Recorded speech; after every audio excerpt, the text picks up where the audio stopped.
അവിടുന്ന് ഒരു പടക്കം ഇങ്ങോട്ട് വന്നു കഴിഞ്ഞാൽ ഇവിടുന്ന് ഒരു 4 ബോംബ് അങ്ങോട്ട് പോകണം. ഇത് നിങ്ങൾക്ക് ഞാൻ പെർമിഷൻ തന്നിരിക്കുക, ബുക്കില്ല, ജസ്റ്റ് ഇങ്ങനെ നോക്കി വായിക്കുന്നതായിട്ടാണ് കാണും. അതിനകത്തൊരു പർച്ച എവിടെയെങ്കിലും എഴുതി വെച്ച് കാണുമായിരിക്കും. അങ്ങനെ പബ്ലിഷ് ചെയ്യാത്തൊരു ബുക്കിൻ്റെ ഒരു കോപ്പി എവിടെ നിന്ന് കിട്ടി? Question number 1. എന്തേ ചൈന പിന്നെ ഗാൽവാന് ശേഷം ഇങ്ങോട്ട് വരാതെ 25 വർഷം കഴിഞ്ഞിട്ടാണ് ഞാൻ ആ ഫോട്ടോ ശിവരാജിനെ കൊന്ന് അവരുടെ ബോഡീസ് എല്ലാം കിടക്കുന്ന അവിടെ നിങ്ങൾ you are compromising with the security of the country. രാജ്യദ്രോഹം വരും അതിനകത്ത്. അവരുടെ റഡാർ പോലും അറിയാതെ നമ്മുടെ മിസൈൽ പോയി വീണത് 12 കിലോമീറ്റർ ദൂരത്തായിരുന്നു അവൻ്റെ ന്യൂക്ലിയർ പ്ലാന്റ്. കൊച്ചിയിൽ നിന്ന് വരെ ഡ്രോൺ പോയി. അതവത് നോക്കുമ്പോൾ ഞങ്ങൾ കണ്ടതാണ് അവിടുത്തെ ബോർഡറിലുള്ള ഒരു പാകിസ്ഥാനി കുക്ക് ഹൗസ്. അതിലൊരുത്തൻ നായകനെ മാറ്റുമോ അങ്ങനെ ഈ പടത്തിൻ്റെ നായകൻ എന്ന് പറയുന്നത്. നമസ്കാരം. മുൻ കരസേനാ മേധാവിയായ MM നർവണയുടെ 4 Stars of Destiny എന്ന പുസ്തകത്തിൽ വലിയ വിവാദങ്ങളുണ്ട് എന്ന് പറഞ്ഞുകൊണ്ട് ലോക്സഭയിൽ പ്രതിപക്ഷ നേതാവ് രാഹുൽ ഗാന്ധി വലിയ പ്രതിഷേധമാണ് നടത്തിയത്. ഗാൽവൻ മേഖലയിൽ ചൈനീസ് ടാങ്കുകൾ എത്തുകയും ചൈനയുടെ സൈന്യം അതിക്രമിച്ച് കയറാൻ ശ്രമിക്കുകയും ഒക്കെ ചെയ്തപ്പോൾ കേന്ദ്ര സർക്കാർ മൗനം പാലിച്ചു എന്നൊക്കെയാണ് അതിൽ പറയുന്നത് എന്ന് പറഞ്ഞുകൊണ്ടാണ് അദ്ദേഹം വലിയ പ്രതിഷേധം നടത്തിയത്. എന്തായാലും ഇന്ത്യയിൽ അത് വലിയ ചർച്ചയായിരിക്കുകയാണ്. എന്തായാലും നമ്മോടൊപ്പം മേജർ ദേവി ചേരുകയാണ്. എന്താണ് ഇതിൻ്റെ ഒരു സത്യാവസ്ഥ? ഇനി എന്താണ് കേന്ദ്ര സർക്കാരിൻ്റെ പുതിയ തീരുമാനങ്ങൾ? നമസ്കാരം സർ. നമസ്കാരം. ഈ രാഹുൽ ഗാന്ധിയുടെ ഈ ഒരു വിവാദ പ്രസ്താവനയും പ്രതിഷേധവും ഒക്കെ കാണുമ്പോൾ താങ്കൾക്ക് എന്താണ് തോന്നുന്നത്? ഒരു ഒപ്പോസിഷൻ ലീഡർ എന്ന് പറയുന്ന സമയത്ത് നമുക്ക് it's A very respectful position. അവിടെ നമ്മൾ മെയിൻറ്റെയിൻ ചെയ്യേണ്ട ചില ഡെക്കോറംസ്, ചില എത്തിക്സ്. പാർലമെൻ്റ് എന്ന് പറയുന്നത് എന്താണെന്ന് ഇന്നത്തെ പുതിയ തലമുറ ഇന്നത്തെ പാർലമെൻറ്റ് കണ്ടു കഴിഞ്ഞാൽ അവർക്ക് നമ്മുടെ ജനാധിപത്യം ഇങ്ങനെയാണോ? It is as good as ഒരു സ്ട്രീറ്റ് ഫൈറ്റ് പോലെയുള്ള ഒരു ബിഹേവിയറാണ് ഇവിടെ കാണുന്നത്. ഒപ്പോസിഷൻ എന്ന് പറയുന്നത് കൈയിൻ്റെ മസിലും പെരുപ്പിച്ചുകൊണ്ട് പോക്കറ്റിൽ കൈ ഇട്ടുകൊണ്ട് ഈ സ്പീക്കർ എന്ന് പറയുന്ന ഒരു സ്ഥാനം ഉണ്ടല്ലോ. എന്താണ് നമ്മൾ സ്കൂളിലടക്കം നമ്മളെയൊക്കെ പഠിപ്പിച്ചിരിക്കുന്ന സ്കൂളിൽ നമുക്ക് പാർലമെൻറ്റുണ്ട്, അസംബ്ലി ഉണ്ട്. ഇതൊക്കെ പഠിപ്പിക്കുന്ന എന്തിനാണ്? നാളെ നിങ്ങളൊരു രാഷ്ട്രീയക്കാരനായിട്ട് വന്നു കഴിഞ്ഞാൽ ഇതൊക്കെയാണ് ഇതിൻ്റെ എത്തിക്സ്. അതുപോലെ തന്നെ ഇംഗ്ലീഷ് പറച്ചിലുണ്ട്, യൂസ് പാർലമെൻറ്റേറിയൻ ലാംഗ്വേജ്. അതെന്തിനാണ്? പാർലമെൻറ്റേറിയൻ ലാംഗ്വേജ് എന്ന് പറഞ്ഞാൽ that should be the decent language.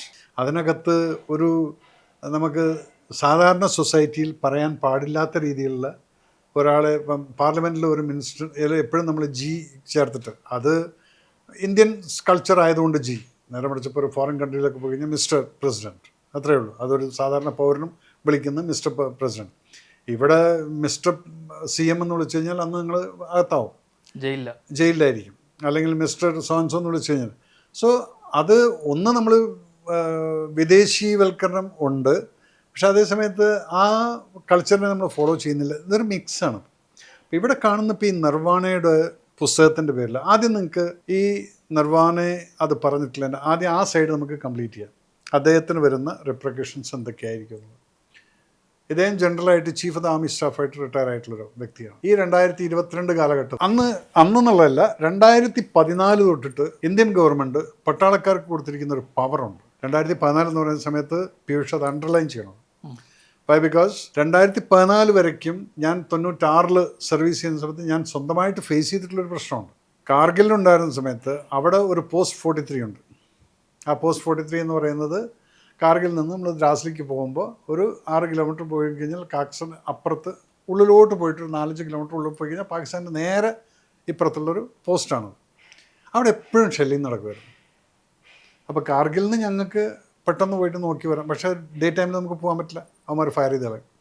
അപ്പോൾ രാത്രിയൊക്കെ പോയിട്ട് ഫയർ ചെയ്ത്. അപ്പം അവിടുത്തെ ജവാൻസ് പറഞ്ഞിരുന്നൊരു കാര്യമുണ്ട്, ആ പിക്കറ്റിലുണ്ടായിരുന്നത്, साहब जी हमेशा यही प्रॉब्लम होता है, वो मार लेते हैं, फिर उसके बाद में हम ബ്രിഗേഡ് को बताते हैं, ബ്രിഗേഡ് फिर ഡിവ് को बता दिया, फिर കോർ. അങ്ങനെ പോയിട്ട് അവിടെ ഡൽഹിയിലെത്തിയിട്ട് തിരിച്ച് വരുമ്പോഴത്തേക്കും ഇവിടെ സീസ് ഫയർ ഫിനിഷ് ആയിട്ടുണ്ടാവും.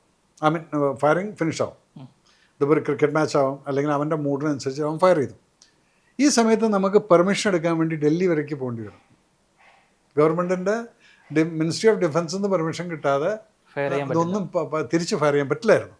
ഇതിനൊരു മാറ്റം വന്നത് 2014 മെയ് മാസത്തിലാണെന്ന് തോന്നുന്നു. മോദിജിയെ ടേക്കൺ ഓവർ. അത് കഴിഞ്ഞ് അന്നത്തെ ദീപാവലിക്കാണെന്ന് തോന്നുന്നു, അതോ നെക്സ്റ്റ് ഇയർ ദീപാവലി, ഏതായാലും 2014 ദിവാലിക്കാണ് ആദ്യമായിട്ട് പ്രൈം മിനിസ്റ്റർ പട്ടാളക്കാരുടെ കൂടെ ബോർഡർ ഏരിയയിൽ പോയിട്ട് ദീപാവലി ആഘോഷിക്കുന്ന ഒരു സിസ്റ്റം ഉണ്ടായിരുന്നു.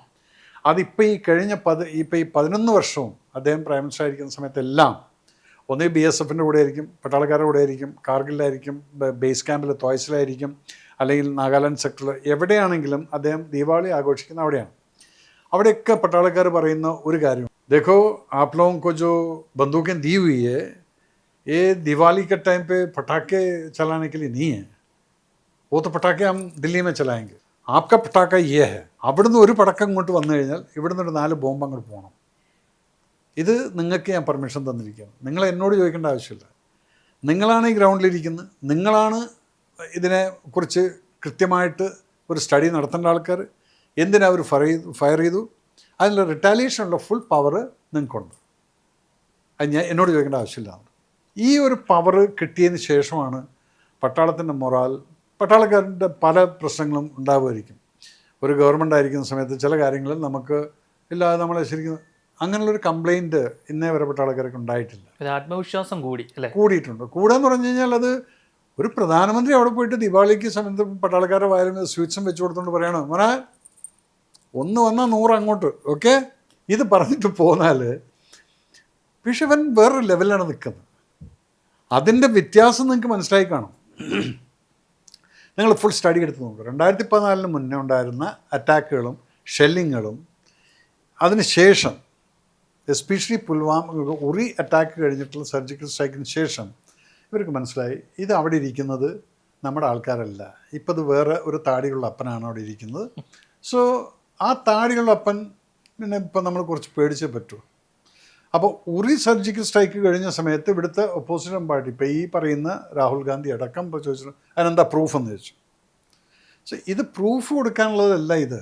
ഇവിടേക്ക് എന്താണെന്ന് വെച്ചാൽ നമ്മുടെ രാജ്യത്തിനെ എപ്പോഴും ഹൈ ആയിട്ട് കാണിക്കുന്ന സമയത്ത്, നമ്മൾ ഒരുത്തനെ അടിച്ചു എന്ന് പറയുന്ന സമയത്ത് നമ്മൾ ആ രാജ്യത്തിൻ്റെ കൂടെ നിൽക്കണം. Yes, I am proud that I have beaten my enemy എന്നുള്ളത്. അല്ലാതെ ഇവിടെ ഒരുത്തന്നെ ഒരു ചാനലുകാരെടുത്ത് പറഞ്ഞിരുന്നു 5 റഫാൽ വീഴ്ത്തി എന്നൊക്കെ പറഞ്ഞു. റഫാലൊന്നും വീണിട്ടൊന്നുമില്ല, അവൻ്റെ ഒരു ആഗ്രഹങ്ങളാണ് അതൊക്കെ. അതെന്താണ്, ആൻറ്റി നാഷണൽ മെൻറ്റാലിറ്റി വരുന്ന സമയത്ത് you will talk anti national thing only. പക്ഷെ പറയുമ്പോൾ സിമ്പതി പോലെയൊക്കെ ആയിരിക്കും പറയുന്നത്. പക്ഷെ അവൻ സന്തോഷിക്കുകയാണ്. എൻ്റെ രാജ്യത്തിന് അടികിട്ടിയെന്ന് പറയുമ്പോൾ സന്തോഷിക്കുന്ന കുറച്ച് വിഭാഗം രാജ്യത്തിന് പുറത്തുള്ള ശത്രുക്കളേക്കാൾ ഏറ്റവും വലിയ ശത്രുവായിട്ട് അകത്തിരിപ്പുണ്ട്. അത് ചില പൊളിറ്റിക്കൽ പാർട്ടി ലീഡേഴ്സ് ആവാം.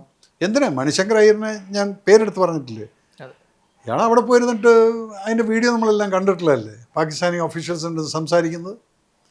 പക്ഷേ അതെന്താണെന്ന് വെച്ചാൽ എന്തുകൊണ്ട് BJP ഗവൺമെൻറ് അതിൻ്റെ പേരിലൊരു ആക്ഷൻ എടുത്തിട്ടില്ല എന്ന് ചോദിച്ചു കഴിഞ്ഞാൽ ചിലപ്പോൾ ഉണ്ട്, ഇതിനെ വിട്ടേക്ക്, ഇതിനെ ചൊറിഞ്ഞിട്ടൊന്നും കാര്യമില്ല. കാരണം എന്ന് വെച്ചാൽ ഇതൊന്നും നേരെയാവാൻ പോകുന്നതല്ല. പക്ഷേ അതിനുള്ള പ്രൊട്ടക്ഷൻ നമ്മൾ ഇപ്പുറത്ത് എടുക്കുന്നുണ്ട്. ഇപ്പം ബോംബെ അറ്റാക്കിൻ്റെ സമയത്ത് പോലും ഇവിടുത്തെ ചില ജേർണലിസ്റ്റുകൾ കൃത്യമായിട്ട് മൂവ്മെൻറ്റ്സ് കാണിച്ചു കൊടുത്തു. ബോംബെ അറ്റാക്കിൽ എന്താണ് നമ്മൾ നോക്കിക്കഴിഞ്ഞാൽ താജിൻ്റെ അറ്റാക്കിൻ്റെ ഓരോ മൂവ്മെൻറ്റ്സും, താജിൽ നിങ്ങൾ ഈ പറയുന്ന പോലെയല്ല, അവിടെ നമുക്ക് കിട്ടിയിരിക്കുന്ന മിലിറ്റൻസിൻ്റെ ബോഡീസ് എന്ന് പറയുന്നത് ആ ലാസ്റ്റ് 3 കിട്ടിയിട്ടില്ല, ബാക്കിയെല്ലാം വെളിയിൽ പോയി പിന്നെ പോലീസുകാർ പിടിച്ചത്. കൃത്യമായിട്ടുള്ള ഇത് TV കൂടെ ഇങ്ങനെ വന്നുകൊണ്ടിരിക്കുകയാണ്. ഇതാണ് പാകിസ്ഥാനിലിരുന്നുകൊണ്ട് അവന്മാർ കണ്ടുകൊണ്ട് അവരവരുടെ വയർലെസ് ത്രൂ ഇവന്മാർക്ക് പാസ് ചെയ്തു. സോ അവിടെ ആ ആൻറ്റി നാഷണൽ ആക്ടിവിറ്റി നടന്നിരിക്കുന്നത്. അതിൽ നിന്ന് വ്യത്യാസം വന്നിരിക്കുന്ന എവിടെയാണ്? എന്തേ ഓപ്പറേഷൻ ഉറി ആരും കവർ ചെയ്യായിരുന്നു? അതൊക്കെയാണ് നാഷണൽ സെക്യൂരിറ്റി എന്ന് പറയുന്നത്. എന്തുകൊണ്ട് പുൽവാമ അറ്റാക്ക് കഴിഞ്ഞിട്ട് ബാലാക്കോട്ട് അറ്റാക്ക് ചെയ്ത സമയത്ത് ഇതിനൊന്നും നമ്മൾ പബ്ലിഷ് ചെയ്തില്ല? പിന്നെ പ്രൂഫ് ചോദിച്ചപ്പോൾ നമ്മൾ ഒരു ഫോട്ടോഗ്രാഫ് ഇട്ട് കൊടുത്തു, ഇന്നതാണ് തകർത്തിരിക്കുന്നത് ഇല്ലേ? ഇതാണ് ഒരു നാഷണൽ സെക്യൂരിറ്റി എന്നൊക്കെ പറയുന്നത്. പിന്നെ സിന്ദൂറിനെ കുറിച്ചിട്ട് എന്താ നിങ്ങൾക്ക് ആർക്കും ഒന്നും റിപ്പോർട്ട് ചെയ്യാൻ പറ്റാതിരുന്നു? ഈ 14 ദിവസം 22-ാം തീയതി ഏപ്രിൽ, ഞാനിപ്പോൾ അതിൻ്റെ പഠനം ചെയ്യുന്ന സമയത്ത് ഇതിൻ്റെ ഫുൾ സ്റ്റഡി ചെയ്തപ്പം 22-ാം തീയതി ഏപ്രിൽ ഉച്ചയ്ക്കാണിത് ഫയറിങ് നടക്കുന്നു, ഈ കൊലപാതകം നടക്കുന്നു. ഇത് കഴിഞ്ഞിട്ട് ആദ്യത്തെ സ്ട്രൈക്ക് നടക്കുന്നത് മെയ് മാസം 7-ാം തീയതി രാത്രി 1 മണിക്കും 1:05 ഇടയ്ക്കാണ് ഈ അറ്റാക്ക് നടന്നിരിക്കുന്നത്. അപ്പം പലപ്പോഴും പോലും ഇവിടെ എന്താണ് പറഞ്ഞുകൊണ്ട് നടന്നിരുന്നത്? നിങ്ങളുടെ ഈ ഒപ്പോസിഷൻ പാർട്ടീസും പലരും മോദി ഡർ ഗയ, മോദി ക്യാ കർ രഹാ, മോദി ഓ കർ ലിയ, ഏ കർ ലിയ എല്ലാം ചോദിച്ചുകൊണ്ടിരുന്നു. പക്ഷേ ഒരു രാജ്യം കൃത്യമായിട്ടൊരു യുദ്ധത്തിന് പോകുന്ന സമയത്ത് അതിൻ്റെ ഒരു പ്രിപ്പറേഷൻ ലെവലുണ്ട്. അപ്പോൾ ആ പ്രിപ്പറേഷൻ ലെവൽ എന്ന് പറയുന്നത്, ഇപ്പം നിങ്ങളിവിടെ പറയുന്നുണ്ട് 71 വാറിൻ്റെ സമയത്ത് ഇന്ദിരാഗാന്ധി യുദ്ധത്തിന് പോകാൻ പറയുന്ന സമയത്ത് ജനറൽ മനേക്ഷ സെർക്കി no I cannot go, I will wait for my time എന്ന് പറഞ്ഞിട്ടാണ് ഡിസംബറിൽ അറ്റാക്കിന് പോയിരുന്നത്. ഇവരിപ്പോഴും ഇവിടെ പറഞ്ഞ് ബൂസ്റ്റ് ചെയ്യുന്നുണ്ട്. മിസസ് ഗാന്ധി പറഞ്ഞു ചീഫിൻ്റെ അടുത്ത് ഞാൻ പറയുന്നത് ചെയ്താൽ മതി. നോ, അവിടെ she agreed. Why? Because general മനേക്ഷാത്ത് സെഡ് എനിക്ക് അഡ്വാൻറ്റേജ് കിട്ടുന്നത് ഡിസംബറിലാണ് എൻ്റെ പട്ടാളം പോയി കഴിഞ്ഞാൽ. അതുകൊണ്ടാണല്ലോ വിത്തിൻ നോ ടൈം 96,000 പട്ടാളക്കാരെയും സറണ്ടർ ചെയ്യിപ്പിച്ചുകൊണ്ട് യുദ്ധം ഫിനിഷായി. അത് ഒരു ആർമി ചീഫിൻ്റെ അല്ലെങ്കിൽ ആർമിയുടെ സ്ട്രാറ്റജിക്കൽ പ്ലാനിങ് ആണ്. അതിനെ മോദിജി റെസ്പെക്റ്റ് കൊടുത്തിട്ടുണ്ട്. മോദിജി എന്താണ് ചെയ്തിരിക്കുന്നത്? ഓപ്പറേഷൻ സിന്ദൂറിൻ്റെ സമയത്ത് അദ്ദേഹം പട്ടാളക്കാരായിട്ട് സംസാരിച്ചു, ചീഫായിട്ട് സംസാരിച്ചു. Chief is general Dwivedi. ഞാനും മോഹൻലാലും പോയ സമയത്ത് ഞങ്ങൾ കണ്ടിട്ടുണ്ട്. അപ്പം അന്ന് ഈ ഇരിക്കുന്ന വ്യക്തി എൻ്റെ ബാച്ച്മേറ്റാണ്. ഞങ്ങൾ ഒരുമിച്ച് ട്രെയിൻ ചെയ്തിട്ടുള്ളതാണ്. അദ്ദേഹം ആദ്യം പാസ് ഔട്ട് ആയിപ്പോയി, ഞാനൊരു 6 മാസം ഡെലിഗേറ്റ് ആയിട്ട് അതിൻ്റെ പിറകിലാണ് പാസ് ഔട്ടായത്. പക്ഷെ ഒരിക്കലും യുദ്ധത്തിൻ്റെ സമയത്ത് നമ്മൾ ഇവരെയൊന്നും വിളിച്ചിട്ട് ഒരു കാര്യം ചോദിക്കരുത്. ഇവിടെ ഒരു ചാനലുകാരൻ പറഞ്ഞിരുന്നില്ല, എൻ്റെ സുഹൃത്ത് എയർ മാർഷൽ പറഞ്ഞു എന്നൊക്കെ പറഞ്ഞിട്ടില്ല. ഇവനെപ്പോൾ ഈ ഫ്രോഡുകൾ എന്ത് ചെയ്യണം എന്ന് പറഞ്ഞാൽ ഇവരെ അന്ന് ചാനൽ പൂട്ടിച്ചു. പിന്നീട് അതിൻ്റെ പിറകിൽ പോകാൻ നമുക്ക് ആർക്കും സാധിച്ചിട്ടില്ല. കാരണം വെച്ചാൽ ഓക്കെ അതും വേസ്റ്റായിട്ട് വിട്ടു. അപ്പോൾ ഇതുപോലുള്ള ആളുകൾ ഇവിടെ ഇരിക്കുമ്പോൾ നിങ്ങൾക്ക് എന്തിനാണ് പാകിസ്ഥാൻ ഒരു ശത്രു? ഇവിടെ ഉണ്ടല്ലോ നമ്മുടെ അടുത്ത്. ഇവരെ വെച്ചിട്ടാണ് കളിക്കുന്നത്. സോറോസ് അടക്കം കളിക്കുന്ന ആരെ വെച്ചിട്ടാണ്? ഇവിടെയുള്ള ചില രാഷ്ട്രീയ പാർട്ടിയുടെ നേതാക്കന്മാരെ വെച്ചിട്ട്. ഇവരവിടെ പോയി കാണുന്നുണ്ട്. സോറോസിൻ്റെ മകനുമായിട്ട് നമ്മുടെ ഇവിടുത്തെ വലിയൊരു നേതാവിന് ബന്ധമില്ലേ? ഇതൊക്കെ നമുക്ക് അറിയാവുന്ന കാര്യങ്ങൾ, സാധാരണക്കാരൻ അറിയില്ല. അപ്പം നമ്മൾ ഇതിനെക്കുറിച്ച് ചിന്തിക്കുന്ന സമയത്ത് യെസ്. അപ്പം നിർവാണ ചെയ്തിട്ടുള്ള എന്താണ്? നിർവാണയുടെ പോയിന്റിലേക്കാണ് വരുന്നത്. വെൻ ഇതുപോലൊരു പെർമിഷൻ കൊടുത്തിരിക്കുന്ന ഒരു പ്രൈം മിനിസ്റ്റർ ഇരിക്കുന്ന സമയത്ത് when he said, the Prime Minister Modi has said that the decision in the borders whether to fire or not to fire is yours. നിങ്ങളുടെയാണ്. അതിന് എന്നോട് ചോദിക്കേണ്ട ആവശ്യമില്ല.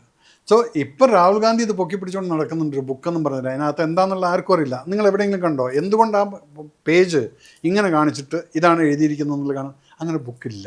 ജസ്റ്റ് ഇങ്ങനെ നോക്കി വായിക്കുന്നതായിട്ടാണ് കാണും. അതിനകത്തൊരു പർച്ച എവിടെയെങ്കിലും എഴുതി വെച്ച് കാണുമായിരിക്കും. ഇങ്ങനെ ബുക്കില്ല. ഈ ബുക്ക് സത്യം പറഞ്ഞാൽ ഇതിലും ജനങ്ങൾ അറിയേണ്ട ഒരു കാര്യം, ഇത് ബേസിക്കലി പെൻഗ്വിൻ ബുക്സ് ആയിരുന്നു ഈ ബുക്ക് എടുത്തിരുന്നത്, പബ്ലിഷ് ചെയ്യാനുള്ള റൈറ്റ് വാങ്ങിച്ചിരുന്നത്. അപ്പോൾ അവരൊരു പ്രീ ബുക്കിംഗ് എന്ന് പറഞ്ഞിട്ടുള്ളൊരു സംഭവം ഓപ്പൺ ചെയ്തു ആമസോണിലിട്ട്. അതാണ് ഈ ആമസോണിൻ്റെ കയ്യിൽ നിന്ന് അത് ആ സമയത്ത് ഇത് പ്രിൻ്റ് ആയിട്ടില്ല. ഇതിൻ്റെ മാനുസ്ക്രിപ്റ്റാണ് പോയിരിക്കുന്നത്. പോയ സമയത്താണ് മിനിസ്ട്രി ഓഫ് ഡിഫൻസ് പറഞ്ഞ് we have to see the book, എന്നിട്ടേ ക്ലിയറൻസ് കൊടുക്കാൻ പറ്റുള്ളൂ. അങ്ങനെ അവരത് വായിച്ചപ്പോൾ അതിന് ക്ലിയറൻസ് കൊടുത്തിട്ടില്ല, ഇതുവരെയ്ക്കും കൊടുത്തിട്ടില്ല. അപ്പം അങ്ങനെ പബ്ലിഷ് ചെയ്യാത്തൊരു ബുക്കിൻ്റെ ഒരു കോപ്പി എവിടെ നിന്ന് കിട്ടി? Question number 1.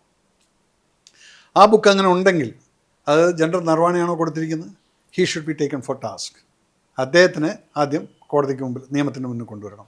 കാരണം ഒരു സീക്രട്ട് ആക്ടിനകത്ത് കിടക്കുന്നൊരു ബുക്ക്, ഒരു കണ്ടൻറ്റ് എന്നുള്ളത് നിങ്ങളത് പുറത്ത് കൊണ്ടുവന്നു കഴിഞ്ഞാൽ അതിന് without clearance from the defence ആണെങ്കിൽ he will be taken for task, number 1. Number 2, നിങ്ങളിങ്ങനെ ഒരു ബുക്ക് എഴുതാൻ കാരണം എന്താണ്? നിങ്ങൾ അന്ന് ജനറലായിട്ടിരിക്കുകയാണെങ്കിൽ എന്തുകൊണ്ട് ചൈനീസ് ടാങ്കുകൾ ഗാൽവാനിലെത്തിയ സമയത്ത് നിങ്ങളതിന് റിട്ടാലിയേറ്റ് ചെയ്യാൻ വേണ്ടി, നമ്മുടെയും ടാങ്കുകൾ ലേയിലുണ്ടല്ലോ, എന്തുകൊണ്ട് നിങ്ങൾ ടാങ്കുകൾ ഓൾറെഡി മൂവ് ചെയ്ത് നമ്മളവിടെ നിൽക്കുന്നുണ്ട്. പക്ഷേ അവിടെ ഇൻഫൻട്രി ബറ്റാലിയൻ, സിഖ് ബറ്റാലിയനും ഇവരൊക്കെ ആയിരുന്നു തോന്നുന്നു. കേണൽ ബാബുവിൻ്റെ ഗ്യാങ്ങാണ് പോയിട്ട് 10-13 ആൾക്കാർ മരിച്ചു പോയതും നമ്മുടെ ആൾക്കാർ അതിനനുസരിച്ച് നമ്മൾ അങ്ങോട്ട് കൊന്നിട്ടുണ്ട്. ആ ഒരു സംഭവം നിങ്ങൾക്ക് ഓർമ്മയുണ്ടാവുമായിരിക്കും. ഗാൽവാൻ്റെ മൗണ്ടിൻ്റെ മുകളിൽ വെച്ചിട്ട് അതെന്താണ് ഒരു ടെൻറ്റിൻ്റെ കേസ്. അല്ലാതെ ആ ടെൻറ്റിൻ്റെ അവിടേക്കൊന്നും ടാങ്ക് എത്തിയിട്ടില്ല, അങ്ങോട്ട് കയറാനും പറ്റില്ല. ഇപ്പോൾ ഇൻഫൻട്രിക്കാർ കൗണ്ടർ അറ്റാക്കും കഴിഞ്ഞ് അവിടെ ഇരിപ്പുണ്ട്.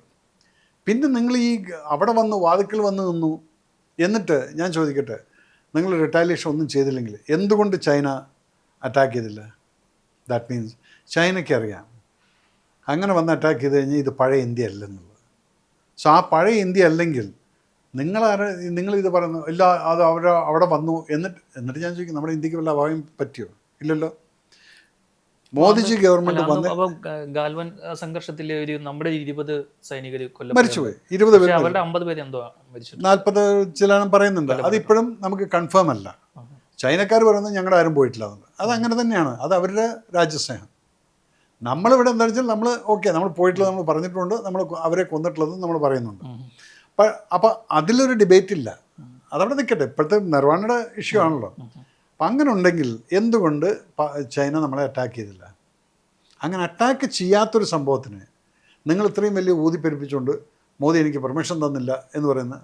Modiji had given the blanket sanction to every soldiers. If you find that one bullet has come from there, 100 bullets can be fired to them എന്നുള്ള ഇത് ഓർഡർ കൊടുത്തിട്ടുള്ള ഒരു പ്രൈം മിനിസ്റ്ററിനെ കുറിച്ചിട്ട് നിങ്ങളെങ്ങനെ എഴുതിയിരിക്കുന്നു. നമ്പർ 2 അങ്ങനെ എഴുതിയിട്ടുണ്ടോ ഇല്ല എന്നുള്ളത് നമുക്കറിയില്ല. തെളിവില്ല. അതിപ്പോൾ ഈ രാഹുൽ ഗാന്ധി പറയുന്നത് മാത്രമല്ല നമ്മൾ അറിയുന്നുള്ളൂ. ഈ ഓപ്പോസിഷൻ ലീഡർ പറയുന്ന സാധനം നിങ്ങൾ എവിടെയെങ്കിലും ആ പ്രിൻ്റ് ആയിട്ടുള്ളത് ഹൈലൈറ്റ് ചെയ്തിട്ട് കാണിച്ചോ? ടി വിക്കകത്ത് കാണിച്ചിട്ടില്ല. ഈ ബുക്കിൻ്റെ കവറും വെച്ചിട്ടുണ്ട്. ബുക്കിൻ്റെ കവർ ഞാനിപ്പോൾ നാളെ പ്രിൻ്റ് ഔട്ട് എടുത്തിട്ട് ഞാൻ അതുപോലെ ബുക്കും അതിനകത്ത് ഫുൾ ബ്ലാങ്ക് പേപ്പേഴ്സുമായിട്ട് ഞാൻ പറയാം, ഇതും പൊക്കി പിടിച്ചുകൊണ്ട് നടക്കാം. അപ്പോൾ ഈ ക്വസ്റ്റ്യൻ നിങ്ങൾ ഉത്തരം പറയും. നർവാണെ ഇങ്ങനൊരു അക്യൂസിഷൻ ചെയ്തിട്ടുണ്ടെങ്കിൽ why China didn't attack us? എന്തേ ടാങ്കുകൾ നമ്മൾ ഇങ്ങോട്ട് വരാതിരുന്നു? So China knew our defence was solid. It was not 62 situation അല്ല. 1962 ഇന്ത്യ അല്ല ഇപ്പോഴത്തെ ഇന്ത്യ എന്നുള്ളത് ചൈനയ്ക്കും അറിയാമോ? അല്ലെങ്കിൽ നിങ്ങൾ കണ്ടിട്ടുള്ളതാണ് ഗാൽവാനിലും അതുപോലെ തന്നെ നമ്മുടെ നോർത്ത് ഈസ്റ്റേൺ ബോർഡറിലും എപ്പോഴും അടി നടക്കുന്നുണ്ട്. കാരണം വെച്ചാൽ അതൊരു നമ്മൾ ട്രീറ്റിയാണ്, ഫയറിങ് ഉണ്ടാവില്ല എന്നുള്ളത്. അവിടെയും നമ്മുടെ പട്ടാളക്കാർ കട്ടയ്ക്ക് എന്നിട്ട് അടിച്ചിട്ടുണ്ട്. അപ്പോൾ ആ ഒരു ഇന്ത്യനെ കണ്ടിട്ടാണ് ഇന്നിപ്പോൾ ഈ 22 കഴിഞ്ഞ് 2022 ശേഷം ഇത്രയും വർഷമായി എന്തേ ചൈന പിന്നെ ഗാൽവാന് ശേഷം ഇങ്ങോട്ട് വരാതിരുന്നു? ഗാൽവാൻ എന്നുള്ളത് എന്താണ് അതും ജനങ്ങൾ മനസ്സിലാക്കും. ഈ ഗാൽവാൻ എന്നുള്ള സ്ഥലം ചൈനയുടെ കയ്യിൽ കിട്ടിക്കഴിഞ്ഞാൽ ചൈനയ്ക്ക് ആക്സസ്സായി എങ്ങോട്ട്? കാരക്കോറം റേഞ്ച് വഴിക്ക് പാകിസ്ഥാനിലേക്ക് ഡയറക്റ്റ് ആക്സസ്സായി. ആ ആക്സസ് കട്ട് ചെയ്യാനാണ് നമ്മൾ സിയാച്ചിനിൽ ഇപ്പോഴും ഹോൾഡ് ചെയ്തുകൊണ്ടിരിക്കുന്നത്. അപ്പോൾ ആ സിയാച്ചിൻ നമ്മുടെ കയ്യിൽ ഇരിക്കുന്നുണ്ടെങ്കിൽ ജനങ്ങൾ ചോദിക്കും, ഈ മഞ്ഞ് കിടക്കുന്ന സ്ഥലത്ത് എന്തിനാണ് നിങ്ങൾക്ക് ഇത് അതങ്ങ് വിട്ടുകൊടുത്തൂടെ എന്നുള്ള ഇവിടുത്തെ പലരും ചോദിച്ചിട്ടുണ്ട്. ഈ ഓപ്പോസിഷൻ ലീഡറും ഗ്യാങ്ങൊക്കെ ചോദിച്ചിട്ടുണ്ട്, ഈ കിസ് കാം കേലി ഇതൊക്കെ ചോടുതേനാന്ന് പറഞ്ഞു. പക്ഷേ അതിന് ടാക്റ്റിക്കൽ ആയിട്ടുള്ള ചില സംഭവങ്ങളുള്ളതുകൊണ്ട് ആ സിയാച്ചിൻ അവിടെ നിന്ന് പോയി കഴിഞ്ഞാൽ China can have access through Galwan Aksai Chin കൂടെ കയറി സിയാച്ചിൻ വഴിക്ക് direct access to Pakistan and Balochistan and Afghanistan അങ്ങനെയൊക്കെ പോവാം. ഇത് ഇവർക്ക് ബ്ലോക്ക് ചെയ്ത് വെച്ചിരിക്കുന്നത് എന്താണ്? ഈ സിയാച്ചിനാണ്. അപ്പോൾ അത് വരുന്ന സമയത്ത് അതില്ലായിരുന്നെങ്കിൽ നമ്മൾ എന്തിനാണ് അത് ഹോൾഡ് ചെയ്യുന്നത്? നമ്മുടെ രാജ്യത്തിൻ്റെ സുരക്ഷയ്ക്ക് വേണ്ടിയിട്ട്. കാരണം ഇവന്മാർ ഇങ്ങോട്ട് പാകിസ്ഥാനിലോട്ട് കയറി കഴിഞ്ഞാൽ പിന്നെ നമുക്ക് എല്ലാം ഇൻസെക്യൂർ ആയിട്ടുള്ള പ്ലേസ് ആയിരിക്കും. നമ്മുടെ സെക്യൂരിറ്റി കംപ്ലീറ്റ് കയ്യിൽ നിന്ന് പോയി. ഇപ്പം കാർഗിലിൻ്റെ ഓപ്പോസിറ്റിൽ ഗിൽഗിറ്റ് ഏരിയയിലെല്ലാം ഒരു പ്രശ്നമില്ല അവരെ കൊണ്ടൊന്നും. കാരണം വെച്ചാൽ അവർക്ക് അവിടെ കൊണ്ടുവന്നിട്ട് ഒരു വെപ്പൺ വെക്കാനുള്ള സ്പേസ് ഒന്നുമില്ല. ഉള്ളത് അവർ 1-2 ഗണ്ണുകളോടെ വെച്ചിട്ടുണ്ട്. അതിൻ്റെയൊക്കെ അറ്റാക്കുകളായിരുന്നു നമ്മൾ കാർഗിൽ യുദ്ധത്തിൽ നമ്മൾ കണ്ടിട്ടുള്ളത്. പക്ഷെ അതൊന്നും വലിയ ത്രെട്ടല്ല. അതിനൊക്കെ നമ്മൾ ഫേസ് ചെയ്യുന്നുണ്ട്. അപ്പോൾ ഇവിടെ നർവാണെ പറഞ്ഞിട്ടുള്ള point, here I am killing it because അങ്ങനെ ഉണ്ടായിരുന്നെങ്കിൽ എന്തുകൊണ്ട് ചൈന പിന്നെ നമ്മളെ അറ്റാക്ക് ചെയ്തില്ല? രണ്ടാമത്തെ, ഇങ്ങനൊരു പ്രശ്നം ഉണ്ടായിരുന്നെങ്കിൽ if you are an upright general, if you thought that my government is not giving me the permission, I should have summoned my resignation.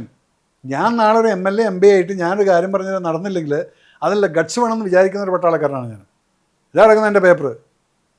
നമ്മൾ ജനങ്ങളോട് കൊടുക്കുന്ന ഒരു വാക്കെന്ന് പറയുന്നത് നിങ്ങൾക്ക് പാലിക്കാൻ പറ്റിയില്ലെങ്കിൽ വാക്ക് ഓഫ് ഫ്രം ദിസ് തിങ്.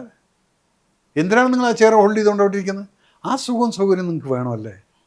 എന്നിട്ട് ഇതെല്ലാം കഴിഞ്ഞിട്ട് റിട്ടയറായി വന്നതിന് ശേഷം if you start writing this kind of rubbish things which ആരും കണ്ടിട്ടില്ല. ഒരു രാഹുൽ ഗാന്ധി മാത്രം കണ്ടിട്ടുണ്ട്. എനിക്ക് തോന്നുന്നില്ല KC വേണുഗോപാലായിട്ടൊക്കെ അത് കണ്ടിട്ടുണ്ടോ ഇല്ല. ഒരു ബുക്കും പൊക്കി പിടിച്ചുകൊണ്ട് ഈ പാവം അവിടെ ഇവിടെയൊക്കെ നടക്കുന്നുണ്ട്. ഇതിനകത്ത് എന്താണെന്നുള്ളത് നിങ്ങൾ ആരെങ്കിലും കണ്ടോ? നിങ്ങൾ ഏതെങ്കിലും ജേർണലിസ്റ്റിനെ ഇദ്ദേഹം ഇത് തിരിച്ചിട്ട് ഇതാണ് ഹൈലൈറ്റ് ചെയ്തിട്ടുള്ളത്, ഇന്നടത്താണ് എഴുതിയിരിക്കുന്നത് എന്നുള്ളത് അതില്ല. അപ്പം എന്താണ്? നമുക്ക് നർവാണേനെ കുറ്റം പറയാൻ പറ്റില്ല. എഴുതിയിട്ടുണ്ടോ ഇല്ല എന്നുള്ളത് നമുക്കറിയില്ല. അപ്പോൾ ഇല്ലാത്ത സാധനത്തിനെ കൊണ്ടുവന്ന് ഒരു പാർലമെൻറ്റിനെ മുഴുവൻ അപ്സെറ്റാക്കി ഇത്രയും പൈസ ചിലവാക്കി നമ്മുടെ ടാക്സാണ് ഈ പോകുന്നത്. ഞാനിത് കാണുന്ന സമയത്ത് എന്തുകൊണ്ട് പീയൂഷ് ചോദിച്ചപ്പോൾ ഞാൻ ഈ ഇൻ്റർവ്യൂ തരാമെന്ന് പറഞ്ഞത്, ഞാനിതിങ്ങനെ ഇടയ്ക്കിടയ്ക്ക് ഈ പാർലമെൻറ്റ് കാണുന്ന സമയത്ത് how much of time this people are wasting on nuisance. ഒരു ബജറ്റ് സെഷൻ നടക്കുന്ന സമയത്ത് അതിനെക്കുറിച്ച് സംസാരിക്കാതെ നിങ്ങൾ ആ സമയത്ത് ഒരു പേപ്പർ കട്ടും കൊണ്ടുവരും, ഒരു ടോയ്ലറ്റ് പേപ്പറും ചുരുട്ടിക്കൊണ്ട് ഇത് ഇന്നതാണെന്ന് പറയും. ഇതിനകത്തെന്താണെന്നുള്ളത് നിങ്ങൾ ആരും കാണുന്നില്ല. അപ്പോൾ ഇങ്ങനെയുള്ള പിന്നെ ഇപ്പതാ ഒന്ന് വന്നിരിക്കുന്നത് ആബ്സ്റ്റിൻ അല്ലേ? ആബ്സ്റ്റിൻ്റെ കേസല്ലേ അത് അമേരിക്കയിൽ? അയാൾ മരിച്ചുപോയെന്ന് തോന്നുന്നു. ഇവൻ ബേസിക്കലി ഒരു പൊളിറ്റിക്കൽ പിമ്പായിരുന്നു. പെണ്ണുങ്ങളെ കൂട്ടിക്കൊടുത്തുകൊണ്ട് പ്രൈവറ്റ് ഐലൻഡുകളിൽ ഇൻ്റർനാഷണൽ മാഫിയനെയും ലീഡേഴ്സിനെയും കൊണ്ടുവന്നുകൊണ്ട് ഇവരൊക്കെ ബ്ലാക്ക്മെയിൽ ചെയ്തുകൊണ്ട് ജീവിച്ചിരുന്ന ഒരു ഫ്രോഡെന്ന് പറഞ്ഞാലും പോരാ, ഒരു ആൻറ്റി ഹ്യൂമൻ ബീയിങ്സിൻ്റെ ഒരു നേതാവായിരുന്നു. മരിച്ചെന്നു അതിനകത്ത് പറഞ്ഞു നിങ്ങളുടെയൊക്കെ പേരുണ്ടെന്നുള്ളത് രാഹുൽ ഗാന്ധി അടക്കം പറയുന്നത് നമ്മൾ കേട്ടതാണ് ഇല്ലേ? അതിനൊരു ഉത്തരം നല്ലൊരു മിനിസ്റ്റർ കൊടുത്തിട്ടുണ്ട് കൃത്യമായിട്ട്. അയാളുടെയും പേര് അദ്ദേഹത്തിൻ്റെയും പേരുണ്ടായിരുന്നു. അദ്ദേഹം പറഞ്ഞു എൻ്റെ 4 പ്രാവശ്യം yes when I was ambassador I had to deal with this thing, I got a mail and then 4th മെയിലിൽ ഞാൻ പറഞ്ഞു I am not interested to deal anything with you എന്നും പറഞ്ഞ് അതോടെ ചാപ്റ്റർ ക്ലോസ് ചെയ്തു. അവിടെ അതേ ഉള്ളൂ മെയിൽ. ഇവിടെ ഇന്ന് ഞാനൊരു ഫോട്ടോ കണ്ടു അദ്ദേഹത്തിൻ്റെ കൂടെ നിൽക്കുന്ന നമ്മുടെ രാഹുൽ ഗാന്ധിനെ. അപ്പോൾ നിങ്ങൾ എന്താണ് ഈ പറയുന്നത്? നിങ്ങൾക്ക് വെറുതെ ടൈം വേസ്റ്റ് ചെയ്യാനും ജനങ്ങളെ കൺഫ്യൂസ് ചെയ്യാനും നിങ്ങളിപ്പോൾ നോക്കിക്കൊണ്ടിരിക്കുന്ന ആ പ്രൈം മിനിസ്റ്ററുടെ ചെയറാണ്. ഡെസ്പായിരിക്കണം ഇപ്പോൾ നിങ്ങൾ. ഈ ഒപ്പോസിഷൻ എന്ന് പറയുന്ന കോൺഗ്രസ് ലെഡ് 26 പാർട്ടിയും 26 നേതാക്കന്മാരും ഇവരൊക്കെ ഇപ്പോഴും ഉണ്ടായിരിക്കുന്നുണ്ട്. ഒരു പപ്പറ്റായിട്ട് ഇപ്പോൾ ഒപ്പോസിഷൻ ലീഡറിനെ മുന്നിൽ നിർത്തിക്കൊണ്ട് ഇങ്ങനെ കുഴപ്പിക്കുന്നുണ്ട്. നാളെ ഒരു ഇലക്ഷൻ വന്നിട്ട് ഒരു പക്ഷേ ഇവർക്കൊരു സീറ്റിൻ്റെ ഭൂരിപക്ഷത്തിൽ ഇവർ ഭരിക്കാൻ വന്നു കഴിഞ്ഞാൽ അന്ന് നിങ്ങൾക്ക് 26 പ്രൈം മിനിസ്റ്റേഴ്സിനെ കാണാൻ പറ്റും. അപ്പം നമ്മുടെ രാജ്യം ഇപ്പം ഇരിക്കുന്ന ഈ ഒരു സുരക്ഷ, പിന്നെ യുദ്ധം വന്ന സമയത്ത് ചോദിച്ചിരുന്നു മോദിജി സറണ്ടർ ടു പാകിസ്ഥാൻ എന്ന്. ഞാൻ എൻ്റെ സിനിമയിൽ അത് കൃത്യമായിട്ട് കാണിക്കുന്നു.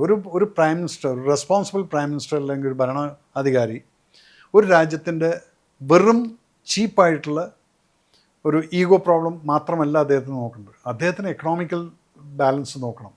ജനങ്ങളുടെ ഒരു യുദ്ധം വന്നു കഴിഞ്ഞാൽ നിങ്ങൾക്കറിയോ ഒരു ദിവസത്തിൽ എത്ര ലക്ഷം കോടികളാണ് ചിലവാകുന്നതെന്നുള്ളത്. ഇതൊക്കെ എവിടെ നിന്നാണ് നമ്മൾ കൊടുക്കുന്ന ഈ പെട്രോളിന് കൊടുക്കുന്ന 30 രൂപ അല്ലെങ്കിൽ 20, ഈ ടാക്സുകളെല്ലാം അക്യുമുലേറ്റ് ചെയ്ത് കിട്ടുന്നത്. ഇതിനകത്ത് കൊടുക്കുന്ന ഒരു 5% ഉള്ളൂ പോപ്പുലേഷൻ്റെ. ഇവരുടെ ഈ ടാക്സിൽ നിന്ന് കിട്ടുന്നത് വെച്ചിട്ട് വേണം ഈ രാജ്യം റൺ ചെയ്യാൻ. എന്തേ 2014 ശേഷം ഇത്രയധികം ഡെവലപ്മെൻറ്റുകളും റോഡുകളും ഇൻഫ്രാസ്ട്രക്ചറും കാശ്മീരിലോട്ട് ട്രെയിൻ പോകില്ലെന്ന് പറഞ്ഞ സ്ഥലത്ത് പോലെ ഇപ്പോൾ ട്രെയിൻ ഓടുന്നു, മഞ്ഞിക്കൂടെ ട്രെയിൻ ഓടുന്നു. ഇതെല്ലാം എവിടെ നിന്നാണ് വന്നിരിക്കുന്നത്? 2014 മുന്നേ നിങ്ങൾ കേട്ടുകൊണ്ടിരുന്നു ആ ഗോട്ടാല 2G സ്പെക്ട്രം, മറ്റത് മണ്ണാങ്കട്ടെന്ന് ലക്ഷക്കണക്കിന് കോടികൾ ഓരോരുത്തരുടെ വീട്ടിൽ, മദ്രാസിലെ രാജ, കന്നിമൊഴി, ഇവരെല്ലാം വീട്ടിൽ ഇവരൊക്കെ പിടിച്ച് അറസ്റ്റ് ചെയ്തില്ലേ? എന്താണ് ഈ 11 വർഷമായിട്ട് BJPയുടെ ഏതെങ്കിലും ഒരു നേതാക്കന്മാരെ അറസ്റ്റ് ചെയ്തതായിട്ട് നിങ്ങൾ കാണാം? ചോട്ടാ മോട്ട പഞ്ചായത്തിലോ അല്ലെങ്കിൽ അവിടെ എവിടെയെങ്കിലുമൊക്കെ വല്ലതും കണ്ടെങ്കിൽ അതൊക്കെ ഹ്യൂമൻലി പോസിബിൾ. പക്ഷേ മേജർലി നമ്മളെ ആരെയും ബാധിക്കുന്നൊരു കറപ്ഷൻ ഇന്നവരത് കണ്ടിട്ടില്ല. അതുകൊണ്ടാണ് ഞാൻ സത്യസന്ധമായിട്ട് പറയുന്നത് yes I am for this party എന്നുള്ളത്. അപ്പം അതങ്ങനെ വരുന്ന സമയത്ത് ഇന്ന് കേരളത്തിലാണെങ്കിലും ശരി, ഏതെങ്കിലും ഒരു നിങ്ങൾ ചെറിയ കേസുകളൊക്കെ പലതും കേൾക്കുമല്ലോ, അത് നിങ്ങൾ ഇൻവോൾവ് അല്ലാത്തതും കൂടെ കേൾക്കുമായിരിക്കും. ആരെങ്കിലും ചെയ്തിട്ടില്ലെങ്കിൽ അത് വിടൂ. നാഷണലൈസ്ഡ് ഒരു ക്രൈം, കറപ്ഷൻ ക്രൈം എന്ന് പറയുന്നത് മോദിജിയുടെ അണ്ടറിൽ ഉണ്ടായിട്ടില്ല. കാരണം ഇവർക്ക് മകളില്ല, ഭാര്യയില്ല, മകനില്ല, ആർക്കും വേണ്ടിയിട്ട് ഉണ്ടാക്കേണ്ട, കമ്പനി കെട്ടിപ്പോക്കേണ്ട ആവശ്യമില്ല. അത് കഴിഞ്ഞിട്ടിരുന്ന് ന്യായീകരിക്കാൻ പാർട്ടിക്കാരുടെ ആവശ്യമില്ല ഇവർക്ക് ഒരു പാർട്ടിക്കാരുടെയും ആവശ്യമില്ല ആരും ന്യായീകരിക്കാൻ. കാരണം അവർ കൃത്യമായിട്ട് പോകുന്നുണ്ട്. എനിക്കറിയാവുന്നൊരു കേസുണ്ട് മോദിജി വന്നതിന് ശേഷം. ഒരു മിനിസ്റ്റർ ചെയ്തിട്ടുള്ളൊരു കറപ്ഷൻ്റെ ലീഡിലോട്ട് പോകുന്നു എന്ന് അറിഞ്ഞ അദ്ദേഹത്തിന് അന്നത് കേബ് ചെയ്തു. അതിനുശേഷം പിന്നെ ഒന്നും ഉണ്ടായിട്ടില്ല. അത് നിങ്ങൾ അറിഞ്ഞിട്ട് പോലും ഇല്ല ഒരു കാര്യം. അപ്പോൾ അത്രയും സൂക്ഷ്മമായി നിരീക്ഷിക്കുന്ന ഒരു പ്രധാനമന്ത്രി ഇവിടെ ഉണ്ടെങ്കിൽ ഡെഫിനറ്റായിട്ടും ഈ I will support that person. അവിടെയാണ് നിങ്ങൾ പാർലമെൻറ്റിൽ വന്നിട്ട്, പാർലമെൻറ്റ് വേറൊന്ന് കണ്ടായിരുന്നു. എന്തൊക്കെയാണ് പാർലമെൻറ്റിൽ നടക്കുന്നത്? പാർലമെൻറ്റിൽ നിങ്ങളിരിക്കുന്ന സീറ്റിൽ നിന്ന് നിങ്ങൾക്ക് ഒരാൾ സംസാരിക്കുന്ന സമയത്ത് ആ സ്ഥലത്ത് നിന്ന് അദ്ദേഹത്തിൻ്റെ കൂടെ ഒരാൾ നിന്നുകൊണ്ട് സ്പീക്കറായിട്ട് സംസാരിക്കാൻ പാടില്ല. കാരണം ഇതൊക്കെ റെക്കോർഡിൽ പോകേണ്ടതാണ്. അപ്പോൾ റെക്കോർഡിൽ പോകേണ്ടതായിട്ടുള്ള കാര്യങ്ങൾ ഒരാൾ മാത്രമാണ് പറയേണ്ടതും. അതിനാണ് ഇവർ ചിലപ്പോൾ ഈ ബഹളമുള്ള സമയത്ത് സ്പീക്കർ വയ്ക്കുന്ന, അത് കൃത്യമായിട്ട് കേൾക്കാനും ആ റെക്കോർഡിങ് നടക്കാനും വേണ്ടിയിട്ടാണത്. അവിടെ വേറൊരാളും കൂടെ നിന്ന് സംസാരിക്കുന്നത് speaker no he's your leader is speaking, you should not എന്ന് പറയുന്ന സമയത്ത് KC Venugopal was not sitting. ഇല്ല, എനിക്കിത് പറഞ്ഞേ പറ്റൂ. അപ്പോൾ പാർലമെൻറ്റ് ഹസ് ബിക്കം ഒരു ഒരു ഒരു സൈഡിൽ ഇങ്ങനെ നോക്കിക്കഴിഞ്ഞാൽ ഒരു ചന്ത ആയിരിക്കുന്നു. എന്നിട്ട് ഞാൻ പറയാനുള്ള പറഞ്ഞു എന്നിട്ട് വാക്ക് ഓഫ് ചെയ്യുന്നു. ഉത്തരം കേൾക്കാൻ പോലും ക്ഷമയില്ലാതെ നിൽക്കുന്ന രാഹുൽ ഗാന്ധി നമ്മൾ കണ്ടതാണ്. ഇത് ശരിക്കും പറഞ്ഞാൽ പുച്ഛമാണ്. ഇവർക്കൊരു ആഗ്രഹം ഉണ്ടായിരിക്കും അദ്ദേഹത്തെ പിടിച്ച് പ്രൈം മിനിസ്റ്റർ ആക്കണം എന്നുള്ളത്. ഐ ഡോണ്ട് തിങ്ക് ഇപ്പോൾ ഒരു നിയർ ഫ്യൂച്ചറിലൊന്നും വരുമെന്നുള്ളത്. ഈ കേരളത്തിലുള്ള, ഞാൻ പറയുന്നത് കേരളത്തിൽ നിന്ന് വല്ല നേതാക്കന്മാർക്കും ഈ കോൺഗ്രസ്സുകാരോടും കൂടെയാണ് ഞാൻ ചോദിക്കുന്നത്. അത് ചോദിച്ചു കഴിഞ്ഞാൽ നിങ്ങൾക്ക് ഇഷ്ടപ്പെട്ടാലും ഇഷ്ടപ്പെട്ടില്ല. ഞാൻ പറയുന്നു നിങ്ങളെപ്പോൾ കേരളത്തിൽ നല്ല കോൺഗ്രസ്സുകാരുണ്ട്. നിങ്ങൾ ഈ ഒരാളെയും പൊക്കി പിടിച്ചുകൊണ്ട് ഉള്ള പാർട്ടിയും പോവും. ഈ 19 സീറ്റ് അല്ലെങ്കിൽ 18 സീറ്റ് കഴിച്ചു കഴിഞ്ഞാൽ വേറൊന്നും വലിയ മേജറായിട്ടൊന്നും ഇല്ല. ഈ നർവാണയ്ക്കെതിരെ എന്ത് നടപടി എടുക്കാൻ പറ്റും? നർവാണയ്ക്ക് എഗൻസ്റ്റിൽ ഡെഫിനറ്റായിട്ടും if he has written like this and publishes without the permission clearance from the ministry of defence, he'll be taken for task. Case ഉണ്ടാവും. അത് കേസ് പ്രൂവ് ചെയ്ത് കഴിഞ്ഞാൽ Naravane will go for a jump. ആളുടെ പദവിയൊക്കെ തിരിച്ചെടുക്കുമോ? പദവി തിരിച്ചെടുക്കാൻ പറ്റില്ല, പക്ഷേ പെൻഷൻ വിൽ ബി സ്റ്റോപ്ഡ്. പദവി എന്ന് പറയുന്നത് നമ്മൾ പട്ടാളത്തിൽ അത് മരിക്കുന്നവർക്ക് അത് കൊണ്ടുപോകുന്ന ഒരു സാധനമാണ്. അത് നമ്മൾ ഏൺ ചെയ്തിട്ടുള്ളതാണ്. ഇപ്പം മേജർ, പലരും എൻ്റെ അടുത്ത് ചോദിക്കും ഇയാളെന്താ മേജർ എന്ന്. ഞാൻ ചാവോളം എൻ്റെ റാങ്ക് എൻ്റെ കൂടെ ഉണ്ടായിരിക്കും. അതത് നമുക്ക് കിട്ടുന്നൊരു പ്രിവിലേജാണ്, നമ്മൾ വാങ്ങിക്കുന്നതല്ല അത്. അല്ലാതെ ഇലക്ഷൻ കഴിഞ്ഞിട്ട് നമ്മൾ MP MLA ആവുന്ന പോലെ അല്ല അത്. ഇത് ടെസ്റ്റുകളും ഇതിനകത്ത് കോമ്പറ്റീഷൻ ഇതെല്ലാം കഴിഞ്ഞിട്ടാണ് നമ്മൾ അങ്ങനെ ഒരു ലെവലിലേക്ക് എത്തുന്നത്. ഞാനൊരു മേജറായി എൻ്റെ ബാച്ച്മേറ്റാണ് ഇപ്പോൾ ഇരിക്കുന്നത് ചീഫ് ഓഫ് ദ ആർമി സ്റ്റാഫായിട്ട്. അപ്പോൾ ഓരോരുത്തർ പല ലെവലിലും പോകും. നമ്മൾ പട്ടാളം വിട്ടു പോകുന്നു, നമ്മുടേതായിട്ടുള്ള ലൈനിൽ പോകും. പക്ഷെ നമുക്ക് ആ റാങ്ക് എന്ന് പറയുന്നത് ദാറ്റ്സ് യോസ്. അപ്പം അതിനെ അഭിമാനത്തോടു കൂടി കൊണ്ടു നടക്കണം. അല്ല ഞാൻ ഈ മേജറെന്നും പറഞ്ഞ് നടന്നിട്ട് എൻ്റെ ക്യാൻറ്റീനിൽ വല്ല കോട്ടയം കിട്ടുന്നത് 10 കുപ്പി എടുത്തിട്ട് ഞാൻ അപ്പുറത്ത് കടവന്തറ പാലത്ത് കൊണ്ടുവന്നൊന്ന് വിറ്റ് കഴിഞ്ഞാൽ ഞാൻ ഈ റാങ്ക് യൂസ് ചെയ്യാൻ പാടില്ല. പിന്നെ കാരണം എന്ന് വെച്ചാൽ ആ റാങ്കിനെയാണ് നമ്മൾ ഇൻസൾട്ട് ചെയ്യുന്നത്. ഇപ്പം പല ആൾക്കാരെയും ഞാനിവിടെ കാണുന്നുണ്ട്. ഒരു സുബേദാർ എന്നുള്ളവൻ അവൻ കൂട്ടത്തിലൊരു സുബേദാർ മേജറൊക്കെ ആഡ് ചെയ്യുന്നുണ്ട്. അതിപ്പം അത് ഞാൻ എന്തെങ്കിലും ഇപ്പം അതൊരു ഇഷ്യൂ ആയിട്ട് ഞാൻ കൊണ്ടുവരും അത്. അപ്പം ഇങ്ങനെയുള്ള നമ്മൾ ഈ റാങ്ക് എന്താണെന്നുള്ളത് ഇപ്പം എൻ്റെയൊക്കെ മേജറിന് ഇപ്പോൾ പുതിയ ഓർഡർ വന്നിരിക്കുന്നത് പേ കമ്മീഷൻ്റെ അവിടെ മേജർ എന്ന് പറഞ്ഞിട്ട് സംഭവം സ്ലോട്ട് മാറിയിരിക്കുന്നത്. കാരണം അന്ന് ഞങ്ങൾക്ക് 11 വർഷത്തിൽ സെലക്ഷൻ ഗ്രേഡാണ്. ടെസ്റ്റ് പാസ്സാവണം, എന്നിട്ടാണ് 11 വർഷത്തിൽ വെക്കാൻ പറ്റുള്ളൂ. ഇന്ന് മേജർ എന്നുള്ളത് 4 വർഷത്തിലെടുത്തിട്ട് തുറത്ത് വെക്കാം, ടൈം സ്കെയിലാണ്. അതുപോലെ ലെഫ്റ്റനൻ്റ് കേണൽ എന്ന് പറയുന്നത് 11-14 വർഷത്തിലാണ് അവർക്ക് ലെഫ്റ്റനൻ്റ് കേണൽ എടുത്ത് വെക്കാം. അപ്പോൾ പേ കമ്മീഷൻ പറഞ്ഞിരിക്കുന്നത് ഈ all these majors who have retired ഇത്രയൊരു സ്റ്റിപ്പുലേറ്റഡ് ടൈമിൽ അവർക്ക് ലെഫ്റ്റനൻ്റ് കേണൽ എന്ന് പറയാം. പക്ഷേ I am very comfortable with major Ravi. അത് പ്രാസൊപ്പിച്ച് പറയാനൊരു സുഖമുണ്ട്. പിന്നെ ആ റാങ്ക് എനിക്ക് മാറ്റേണ്ട ആവശ്യമില്ല. അപ്പോൾ ഈ റാങ്ക് എന്ന് പറയുന്നത് നമുക്ക് തിരിച്ചെടുക്കുക എന്നുള്ള ഒരു പ്രൊവിഷൻ പട്ടാളത്തിലില്ല. പക്ഷേ അദ്ദേഹത്തിൻ്റെ പല പ്രിവിലേജസും കയ്യിൽ നിന്ന് പോകും. ഇത് if he has written something against the government, കാരണം എന്താ വെച്ചാൽ അദ്ദേഹം റിട്ടയർ ആയിരിക്കുന്നത് 2022 തോന്നുന്നു. 22 അല്ലേ? അങ്ങനെയാണെങ്കിൽ സീക്രട്ട് ആക്ട് എന്ന് പറയുന്നൊരു സംഭവമാണ്. ഞാൻ പണ്ട് ശിവരാസിൻ്റെ കേസിൽ ഞാൻ പറഞ്ഞതാണ്. 25 വർഷം കഴിഞ്ഞിട്ടാണ് ഞാൻ ആ ഫോട്ടോ, ശിവരാസിനെ കൊന്ന് അവരുടെ ബോഡീസ് എല്ലാം കിടക്കുന്ന ഫോട്ടോയും ഞാൻ ഇരിക്കുന്ന ഫോട്ടോയും 25 വർഷം കഴിഞ്ഞിട്ടാണ് ഞാനത് പബ്ലിക്കിന് കൊടുത്തിരിക്കുന്നത്. അതാണ് സീക്രട്ട് ഈ കൂളിംഗ് ഇൻ ടൈം എന്ന് പറയുന്നത്. ആ 25 വർഷം കഴിഞ്ഞാൽ പിന്നെ അത് ഡീക്ലാസിഫൈഡായി എന്ത് ഇൻഫർമേഷൻ. അപ്പോൾ ആ ഒരു സംഭവം പോലും ഇദ്ദേഹം നോക്കാതെ 22-ൽ റിട്ടയർ ആയിട്ട് ഈ 3 വർഷത്തിനകത്ത് ഇങ്ങനെ ബുക്ക് എഴുതിയിട്ട് ഓഫീസിൽ നടക്കുന്ന കാര്യങ്ങൾ നിങ്ങൾ പുറത്ത് വിട്ടിട്ടുണ്ടെങ്കിൽ he is going to face a big enquiry. ആ എൻക്വയറിയിൽ അദ്ദേഹം കുറ്റക്കാരനാണെന്ന് കണ്ടു കഴിഞ്ഞാൽ അതേപോലെ തന്നെ രാഹുൽ ഗാന്ധിക്കും എഗൻസ്റ്റായിട്ട്, കാരണം ഒരു പാർലമെൻറ്റിൽ വന്നിട്ടാണ് ജനങ്ങളെ തെറ്റിദ്ധരിപ്പിച്ചിരിക്കുന്നത്. ഇങ്ങനെ സംഭവം ഉണ്ട്. അപ്പം നർവാണെ പോലും പറഞ്ഞല്ലോ I don't give the copy to anybody എന്നുള്ളത്. അയാൾ ഇന്നലെയാണ് സൈലൻസ് ബ്രേക്ക് ചെയ്തിരിക്കുന്നത്. കാരണം അദ്ദേഹത്തിന് മനസ്സിലായി ഇത് പണി കിട്ടാൻ പോകുന്നതാണെന്നുള്ളത്. ബിക്കോസ് സീക്രട്ട് ആക്ടിനകത്ത് കിടക്കുന്ന സമയത്ത് you are not suppose to reveal certain things which happen in the office. ഇപ്പം ഞാൻ ചീഫിൻ്റെ ADC ആയിട്ട് ഇരുന്നിട്ടുണ്ട്. ചീഫ് ഓഫ് ദ ആർമി സ്റ്റാഫിൻ്റെ ADC ആയിട്ട് 2 വർഷം ഓഫീസിലിരുന്നുണ്ട്. ആ ഓഫീസിൽ നടക്കുന്ന പല കാര്യങ്ങളും നമുക്കറിയാം. പക്ഷേ you are not suppose to even tell your wife, മക്കളോടോ അല്ലെങ്കിൽ ഇതൊന്നും വീട്ടിലൊന്നും ഡിസ്കസ് ചെയ്യാൻ പാടില്ല. അതിനാണ് പറഞ്ഞത് റെസ്പോൺസിബിലിറ്റി ആസ് എ സിറ്റിസൺ. രാജ്യസേന എന്ന് പറയുന്നത് വെറും യൂണിഫോം ഇട്ടതുകൊണ്ട് മാത്രമായില്ല, അതിനകത്ത് വരുന്ന ചില ഡിസിപ്ലിൻസ് നമ്മൾ മറക്കരുത്. പിന്നെ അവിടെ ചെയ്തിട്ടുള്ളത് എന്താണെന്നുള്ളത് പറയണമെങ്കിൽ പോലും ആ 25 വർഷത്തിൻ്റെ ഒരു ടൈമുണ്ട്. അല്ല ചില കാര്യം ഇപ്പോൾ രാജീവ് ഗാന്ധി അസോസിയേഷനിൽ അന്ന് തന്നെ എൻ്റെ പേരൊക്കെ പുറത്ത് വന്നിട്ടുണ്ട്. നമ്മൾ ഈ ഇത് വന്ന് ഇന്ത്യ ടുഡേയിലെല്ലാം വന്നിട്ടുള്ളതാണ്. എങ്കിൽ പോലും എൻ്റെ സൈഡിൽ നിന്ന് ഞാൻ ആ ഫോട്ടോ പുറത്തു വിടാൻ പാടില്ല. അത് 25 വർഷം കഴിഞ്ഞിട്ടാണ് പബ്ലിക് കണ്ടിരിക്കുന്നത്. അപ്പോൾ അതിൽ ആ ഒരു സംഭവം പോലും ഈ ഒരു ജനറലായിട്ട് റിട്ടയർ ആയിട്ടുള്ള ആൾ ഫോളോ ചെയ്തിട്ടില്ലെങ്കിൽ എന്ന് പറഞ്ഞാൽ അത്രയും സീരിയസ് ക്രൈമാണത്. അതിന് അദ്ദേഹം ഫേസ് ചെയ്യും. അതേപോലെ തന്നെ ആയിരിക്കും ഒപ്പോസിഷൻ ലീഡറും. ഇത് ഇത്രയും പബ്ലിക്കിനെ കൺഫ്യൂസ് ചെയ്തിട്ടുണ്ടെങ്കിൽ there will be actions. Naravane എഴുതിയെന്ന് തെളിയുകയാണെന്നുണ്ടെങ്കിൽ അദ്ദേഹം എന്തുകൊണ്ടായിരിക്കും ഇങ്ങനെയുള്ള കാര്യം പുറത്തേക്ക് എഴുതിയത്? എന്തെങ്കിലും ഒരു ഇൻറ്റൻഷൻ അദ്ദേഹത്തിന് ഉണ്ടാവുമല്ലോ. ഓബ്വിയസ്ലി ഇത് ഞാൻ പറഞ്ഞുതരാം. പട്ടാളത്തിലും എവിടെയാണെങ്കിലും ശരി സെൽഫിഷ് ആളുകൾ ഇഷ്ടം പോലെ ഉണ്ട്. ഞാൻ റിട്ടയർ ആവുന്ന സമയത്ത് എനിക്ക് തോന്നുകയാണ് ഞാൻ ജനറലായി റിട്ടയറായി, എന്നെ ഗവർണറാക്കിയില്ല, മറ്റേതാക്കില്ല. നിങ്ങൾ ഡിസർവ് ചെയ്യുന്നുണ്ടെങ്കിൽ നിങ്ങൾക്ക് കിട്ടും. അത് ഇല്ലെങ്കിൽ നിങ്ങൾ റിട്ടയർ ആയിട്ട് വീട്ടിലിരിക്കുക. ഇപ്പം എനിക്ക് പലപ്പോഴും പലയിടത്തും പോകാറുന്ന ഒരു officer on duty, special duty എന്നൊക്കെ പറഞ്ഞിട്ട് ഇപ്പോൾ സുരേഷ് ഗോപിയൊക്കെ MP മിനിസ്റ്ററായി. നമുക്ക് വേണമെങ്കിൽ പട്ടാളക്കാർക്ക് അത് ചെയ്യാം. പക്ഷേ don't bother for all these things.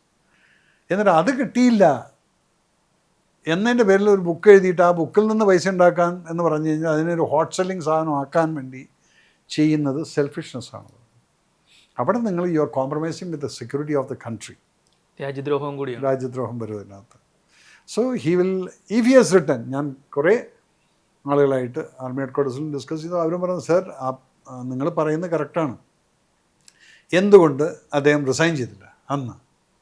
അത്രയും വലിയ അപ്രൈറ്റ് ആർമി ചീഫ് ആയിരുന്നെങ്കിൽ എൻ്റെ ഫോഴ്സിൻ്റെ ഇൻസൾട്ട് അല്ലെങ്കിൽ എൻ്റെ പിള്ളേർ അവർക്ക് തിരിച്ചൊന്നും റിട്ടാലിയേറ്റ് ചെയ്യാൻ പറ്റാത്തൊരവസ്ഥയാണെങ്കിൽ I don't want to command this thing.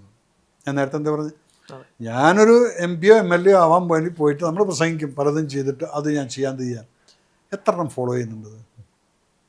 അത് രാഷ്ട്രീയത്തിലൊക്കെ. പക്ഷെ എന്നെ സംബന്ധിച്ചിടത്തോളം ഞാൻ അതും പറയുന്നുണ്ട്, അങ്ങനെ നമ്മളൊരു എം പിയോ എം എൽ എ ആയിട്ട് നമുക്ക് ചെയ്യാൻ പറ്റാതെ വരികയാണ്, നമുക്ക് ചെയ്യാൻ പറ്റുന്നതേ പറയാൻ പാടുള്ളൂ. അത് പറഞ്ഞിട്ട് അത് ചെയ്യാൻ പറ്റാതെ വരികയാണെങ്കിൽ we should resign. Yes no I can't, because ഞാൻ ചില വാക്ക് കൊടുത്തിട്ടുണ്ട്. അതേത് തന്നെ ആയിരിക്കണം നർവാണയും ചെയ്തിരിക്കുക. എൻ്റെ പട്ടാളക്കാരുടെ മുന്നിൽ ഞാൻ കൈകെട്ടി നിൽക്കേണ്ട ഒരു അവസ്ഥ വന്നു, അതുകൊണ്ട് ഐ ആം റിസൈനിങ് എന്ന് പറഞ്ഞിട്ട് എൻ്റെ അന്ന് അദ്ദേഹം പോകാനിരുന്നത്. അപ്പോൾ ആ 2 വർഷവും വെയിറ്റ് ചെയ്തു. അത് കഴിഞ്ഞിട്ട് അദ്ദേഹത്തിന് CDS കിട്ടിയില്ല, കമ്പൈൻഡ് ഡിഫൻസ് സ്റ്റാഫായിട്ട് കിട്ടിയില്ല. അപ്പോൾ ഇതിൻ്റെയൊക്കെ ചില ഫ്രസ്ട്രേഷനിലാണ് ഈ എഴുത്തുകൾ തുടങ്ങുന്നത്. ഇങ്ങനെ കുറേ ആൾക്കാരുണ്ട്. അപ്പോൾ അത് ആയിരിക്കാം ഒരു കാരണം. പിന്നെ നിങ്ങളൊരു സ്ട്രെയിറ്റ് ഫോർവേഡ് ആർമി ജനറലായിട്ട് റിട്ടയർ ആയിട്ടുണ്ടെങ്കിൽ you should not get into these kind of things. ഗവൺമെൻറ്റിനെ കുറ്റം പറഞ്ഞുകൊണ്ട്, കാരണം ഇത്രയും അധികം പെർമിഷൻ കൊടുത്തിട്ടുള്ള ഗവൺമെൻറ് വരെ ഉണ്ടായിട്ടില്ല. അദ്ദേഹം 10-40 വർഷം സർവീസ് ചെയ്തിട്ടില്ലല്ലേ. നമ്മളൊക്കെ സർവീസ് ചെയ്യുന്നത് നമ്മൾ ഫേസ് ചെയ്തിട്ടുള്ളതാണ് 2 ചേഞ്ചസും. പക്ഷെ മോദിജി വന്ന സമയത്തുണ്ടായിട്ടുള്ള ചേഞ്ച് എനിക്ക് അനുഭവിക്കാൻ പറ്റിയിട്ടില്ല. പക്ഷെ പട്ടാളക്കാർ പറയുന്നുണ്ട്, നമ്മൾ ടി വിയിലും ഇവിടെയൊക്കെ കാണുന്നുമുണ്ട്. അല്ലെങ്കിൽ നിങ്ങളൊന്ന് ആലോചിച്ചു, ഓപ്പറേഷൻ സിന്ദൂർ എന്ന് പറയുന്നത് 3 ദിവസത്തിൽ തീർന്നിട്ടുള്ളൊരു യുദ്ധമാണത്. ആ യുദ്ധം 3 ദിവസവും പിടിച്ചത് എങ്ങനെയാണെന്ന് വെച്ച് കഴിഞ്ഞാൽ 3-ാം ദിവസം പാകിസ്ഥാന് പിന്നെ പിടിച്ചു നിൽക്കാൻ പറ്റിയില്ല. അവരുടെ റഡാർ പോലും അറിയാതെ നമ്മുടെ മിസൈൽ പോയി വീണത് 12 കിലോമീറ്റർ ദൂരത്തായിരുന്നു അവൻ്റെ ന്യൂക്ലിയർ പ്ലാന്റിൻ്റെ. ഇതിലാണ് ഇവന്മാർ കിടുങ്ങിപ്പോയത്. നമ്മുടെ ഡ്രോണുകളോ അതാ എല്ലാം തലയ്ക്ക് മുകളിൽ ലൈനിൽ ഇങ്ങനെ നിൽക്കുകയായിരുന്നു. നമ്മുടെ കൊച്ചിയിൽ നിന്ന് വരെ ഡ്രോൺ പോയി. അതാ പറഞ്ഞത്. പക്ഷെ ഡ്രോണിൻ്റെയൊക്കെ പറഞ്ഞു കഴിഞ്ഞാൽ ഞാൻ ഉള്ള സമയത്ത് ഈ സംഭവമൊന്നുമില്ല. ഞാനിപ്പം മാർച്ച് 3-ാം തീയതി ഞങ്ങൾ കാശ്മീരിൽ പോയ സമയത്ത് എൻ്റെ യൂണിറ്റ് അവിടെ ഉണ്ടായിരുന്നു, ഒരു യൂണിറ്റ്. അപ്പം ഞങ്ങൾ കംപ്ലീറ്റ് ടീമിനെ ഒരു ടീ പാർട്ടിക്ക് വേണ്ടി വിളിച്ച സമയത്ത് ഞാൻ അവിടെ ഡ്രോൺ കാണുന്നത്. സത്യം പറയാമല്ലോ, ഞാൻ അതുവരേക്ക് ഈ ഡ്രോണിൻ്റെ വലുപ്പത്തിനെ കുറിച്ച് എനിക്ക് വലിയ ധാരണ ഉണ്ടായിരുന്നില്ല. ഞാനകത്ത് ഒരു ഫ്ലൈറ്റ് നിൽക്കുന്ന പോലെ സാധനം നിൽക്കുന്നു. അപ്പം എന്നിട്ട് പിന്നെ ഇവരുടെ കൺട്രോൾ റൂമിലെല്ലാം പോയി നോക്കുമ്പോൾ ഈ സാധനം അതവിടെ നിൽക്കുന്ന അവിടെ ഉണ്ട്. അവൻ പറഞ്ഞ കാലത്ത് 8 മണിക്ക് വരുന്നതിനെ പൊക്കി അവിടെ വിട്ടിട്ടുണ്ട് സർ, അതിൻ്റെ മോണിറ്റർ ചെയ്യാമെന്ന് പറഞ്ഞു. മോണിറ്ററിൽ നമ്മൾ കാണുമ്പോഴേ പാകിസ്ഥാൻ LOCയുടെ മുകളിൽ ഇവൻ നിൽക്കുകയാണ്. അപ്പോൾ ചോദിച്ചു എത്ര ഹൈറ്റ് ഉണ്ടെന്ന്. Almost like 18,000 feats. 18,000 ഫീറ്റിൽ ഇവൻ നിൽക്കുകയാണ് സ്റ്റാറ്റിക്കായിട്ട്. അത് കഴിഞ്ഞ് അങ്ങനെ കറങ്ങിക്കൊണ്ടിരിക്കുക. എന്നിട്ട് അവിടെ നിന്നുള്ളത് നമ്മളിവിടെ ഫോക്കസ് ചെയ്യാണ് ആ ക്യാമറ. നോക്കുമ്പോൾ ഞങ്ങൾ കണ്ടതാണ് അവിടുത്തെ ബോർഡറിലുള്ള ഒരു പാകിസ്ഥാനി കുക്ക് ഹൗസ്. അതിലൊരുത്തൻ ചാപ്പാട് കഴിക്കാൻ വേണ്ടി പ്ലേറ്റ് കൊടുത്തുകൊണ്ട് പോകുന്നത് 18,000 ഫീറ്റിൽ. അപ്പോൾ നമ്മുടെ ഇന്ത്യ എവിടെ എത്തിയിരിക്കുന്നു എന്നുള്ളതൊന്ന് ആലോചിച്ച് നോക്കി. അങ്ങനെയുള്ള സമയത്ത് നമ്മളെന്തിനാണ് പിന്നെ ചോദിച്ചു എന്തുകൊണ്ട് ഫേസ് ടു ഫേസ് വാറാണ്? ഇനി ഫേസ് ടു ഫേസ് വാറൊന്നും ഉണ്ടാവില്ല.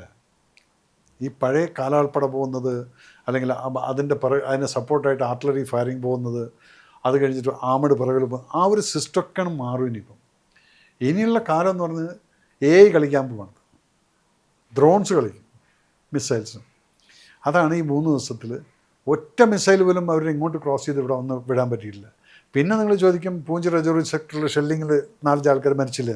അത് ഷെല്ലിംഗ് ആയിരുന്നു. That was not a missile attack. കാരണം മിസൈൽ അറ്റാക്കുകൾ വന്ന് മുഴുവൻ നമ്മൾ എയറിൽ തകർത്ത് വിട്ടിട്ടുണ്ട്. ഒറ്റ എണ്ണം LOC ക്രോസ് ചെയ്തിട്ടില്ല.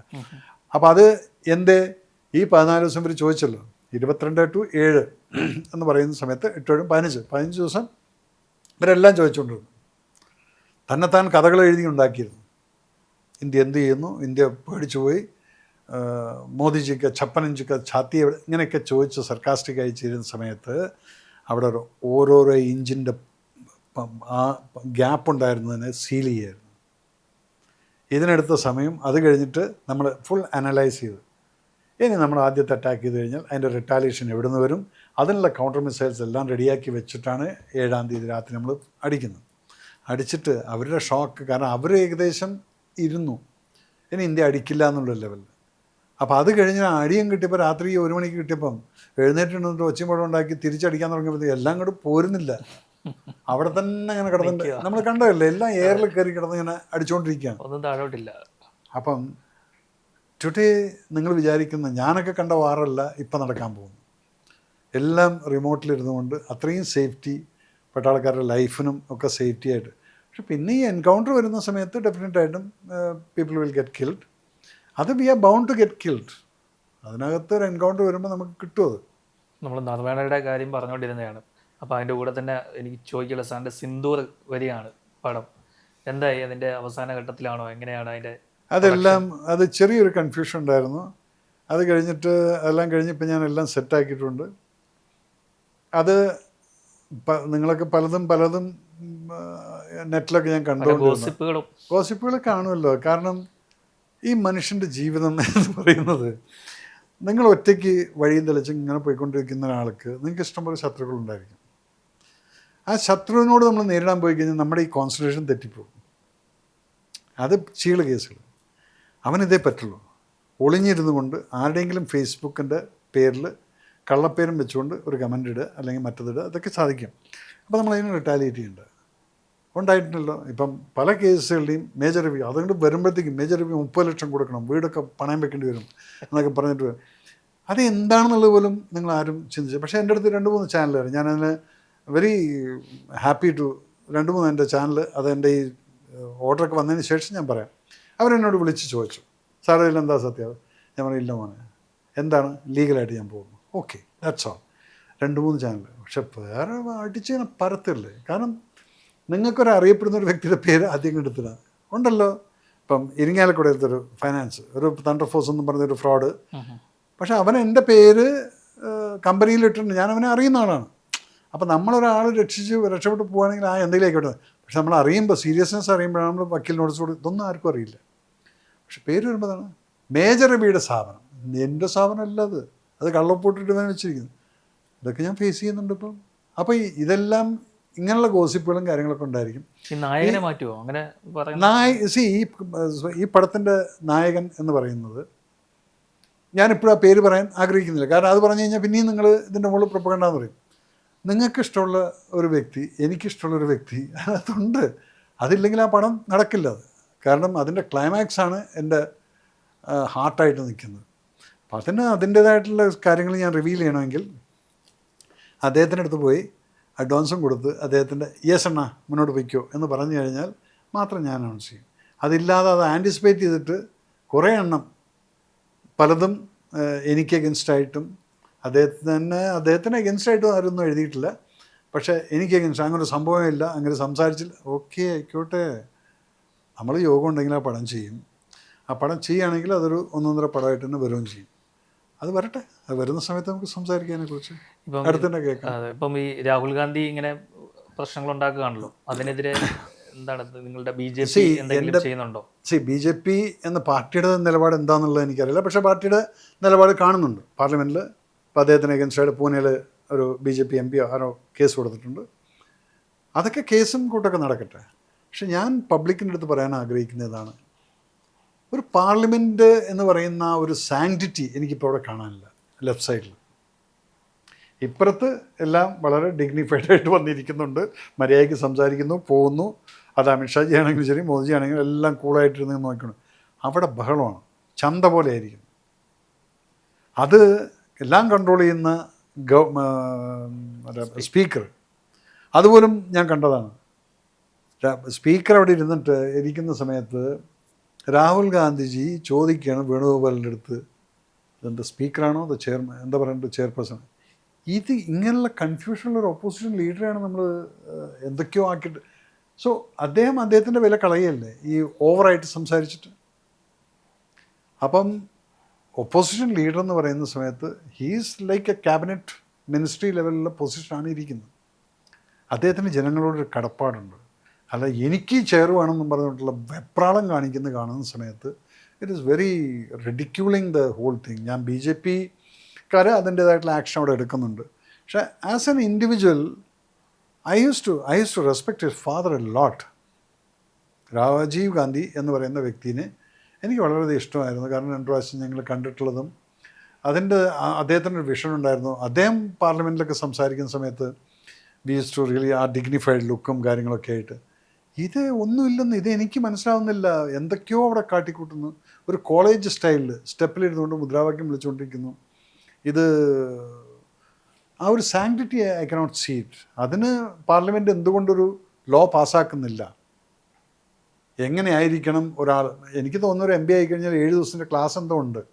ഒരു പാർലമെൻറ്റിൽ എങ്ങനെ പ്രസൻറ്റ് ചെയ്യണം, എന്തെല്ലാം സംസാരിക്കാം, എന്തെല്ലാം സംസാരിക്കാൻ പാടില്ല, ഏത് ലാംഗ്വേജ് യൂസ് ചെയ്യാൻ പാടില്ല, ഇതെല്ലാം ആ ബുക്കിൽ എഴുതിയിട്ടുണ്ട്.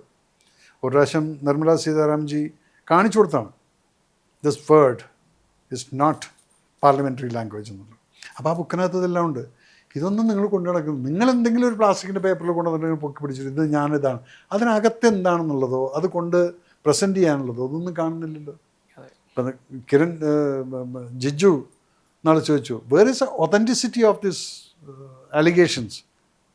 അപ്പം പെട്ടെന്ന് മൂപ്പർ പറഞ്ഞു ഒതൻറ്റിസിറ്റി തെപ്പൻ്റെ അടുത്ത്. അപ്പോൾ സ്പീക്കർ പറഞ്ഞെന്താണ്, ഒതൻറ്റിസിറ്റി എവിടെയെന്നുള്ളതിൻ്റെ ഉത്തരം പറയേണ്ടത് അത് വേറെ ചാർട്ട് ചെയ്യണം.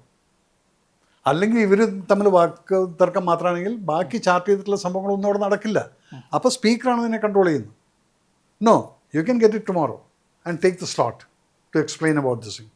അതുപോലും ഇവർക്ക് അറിയില്ലെന്ന് പറഞ്ഞാൽ, ഇല്ലല്ലോ എനിക്കിപ്പോൾ തന്നെ പറയണം, ഇതിലൂടെ എനിക്ക് പോകാൻ. ഇതും കഴിഞ്ഞ് അദ്ദേഹം സംസാരിക്കുമ്പോൾ ഇവർ എഴുന്നേറ്റ് പോയില്ലേ. സോ ഇതൊക്കെയാണ് നമ്മൾ കാണുന്നത്. പലതും നിങ്ങൾ TV യിൽ കാണുന്നില്ല. ലോക്സഭയുടെ TVക്കകത്ത് അവർ കാണിക്കാത്ത എന്താണെന്ന് വെച്ചാൽ, ജനങ്ങൾ should not have a bad feeling about parliament. അതുകൊണ്ട് ആ ക്യാമറയും ആ ലോക്സഭ TVയും വളരെ റെസ്പോൺസിബിലിറ്റി ആയിട്ടാണ് കാണിക്കുന്നത്. അല്ലെങ്കിൽ ശരിക്കും അങ്ങോട്ട് ക്യാമറ തിരിച്ചു കഴിഞ്ഞാൽ അറിയാം ഇവരിറങ്ങിപ്പോകുന്നതും ഉത്തരം കേൾക്കാൻ പോലും. പിന്നെ എന്തിനാ നിങ്ങൾ ഈ ചോദ്യം ചോദിച്ച്? അപ്പോൾ അവരുടെ എന്താണ്, ഇവിടെ ഇങ്ങനെ സാധനം ചെയ്തു, ഇനി ഞാൻ പോകുന്നു, ഇത് നിങ്ങൾ എന്ത് ഉത്തരം വേണമെങ്കിൽ പറഞ്ഞു. ഉത്തരം കേട്ട് അതിൻ്റെ കൗണ്ടർ ചെയ്ത് ഇതൊക്കെയാണ് റെസ്പോൺസിബിലിറ്റി എന്നുള്ളത്. അത് കാണുന്നില്ല. And if he has done it like this and somebody has filed a case against him, that should be a serious നമ്മൾ സീരിയസ് ആയിട്ട് ഇത് കാണേണ്ട ഒരു സംഭവമാണ്. അതാരായാലും ശരി. അപ്പോൾ ആ റെസ്പോൺസിബിലിറ്റി നമ്മൾ കാണാത്തിടത്തോളം കാലം അവരോടുള്ള റെസ്പെക്റ്റ് നമുക്ക് പോവാണ്. ഞാൻ പറയുമ്പോൾ KC വേണുഗോപാലിനെ പോലുള്ള നമ്മൾ അദ്ദേഹം എത്ര കാലമായിട്ട് MB ആയിട്ടോണ്ടിരിക്കുന്നുണ്ട്. He should advise him properly. KC വേണുഗോപാൽജി മന്ത്രിയായിട്ടും MP ആയിട്ടും എല്ലാം ഇരുന്നിട്ടുള്ള വ്യക്തിയാണ്. അദ്ദേഹം അഡ്വൈസ് ചെയ്യണം. രാഹുൽ ഗാന്ധി ഇന്നവരൊരു മന്ത്രിയായിട്ടില്ല. അപ്പം നിങ്ങളൊരാളെ നിർത്തിയിട്ട് അത് എന്തെങ്കിലും പറയുന്ന സമയത്ത് he should advise him properly. ചേക്കി listen, this will damage the party. അതെന്താ പറയാത്തത്? എവിടേക്കോ എന്തൊക്കെയോ ഒരു സെൽഫിഷ് മോട്ടീവ് അവിടെയും കാണുന്നുണ്ട്. ഞാൻ പറയുമ്പോൾ വേണുഗോപാൽജിയെ പോലുള്ള ആൾക്കാരൊക്കെ they should leave that place and come to Kerala. കാരണം അദ്ദേഹത്തിന് ഒരു ഡിപ്ലോമാറ്റിക്കൽ ലെവലിൽ, അഡ്മിനിസ്ട്രേറ്റീവ് ലെവലിൽ പല കാര്യങ്ങളും കഴിവുള്ള വ്യക്തിയാണ്. പക്ഷേ ഇതെന്താ അവർ ഫെയിലായി പോയതെന്നുള്ളതാണ് അറിയുന്നത്. ഇങ്ങനൊരു അഡ്വൈസ് കൊടുക്കാൻ പറ്റാത്ത എന്താണെന്ന് ഇന്നലെ അവിടെ നിന്നുകൊണ്ട് ഷൗട്ട് ചെയ്യുന്ന കേട്ടില്ലായിരുന്നു Rahul Gandhiji. So they are losing the ground. അത് മാറും എന്ന് വിചാരിക്കുന്നു. ഓക്കെ, അപ്പോൾ ഇതൊക്കെയാണ് 4 സ്റ്റാർ ഓഫ് ഡെസ്റ്റിനി എന്ന ബുക്കിന് പിന്നിലെ ആ വിവാദത്തിൻ്റെ കാരണങ്ങൾ. ഇനി എന്തായി തീരുമെന്നുള്ളത് പൂനെ പോലീസ് അന്വേഷണം നടത്തുകയാണ്. അന്വേഷണത്തിന് ശേഷം അറിയാം ഇങ്ങനൊരു ബുക്ക് പബ്ലിഷ് ചെയ്തിട്ടുണ്ടോ. പബ്ലിഷ് ചെയ്തിട്ടുണ്ടെങ്കിൽ ഉറപ്പായിട്ടും നടപടി ഉണ്ടാകുമെന്നുള്ള കാര്യത്തിൽ യാതൊരു സംശയമില്ല. വളരെ നന്ദിയുണ്ട് sir. Thank you so much Piyush.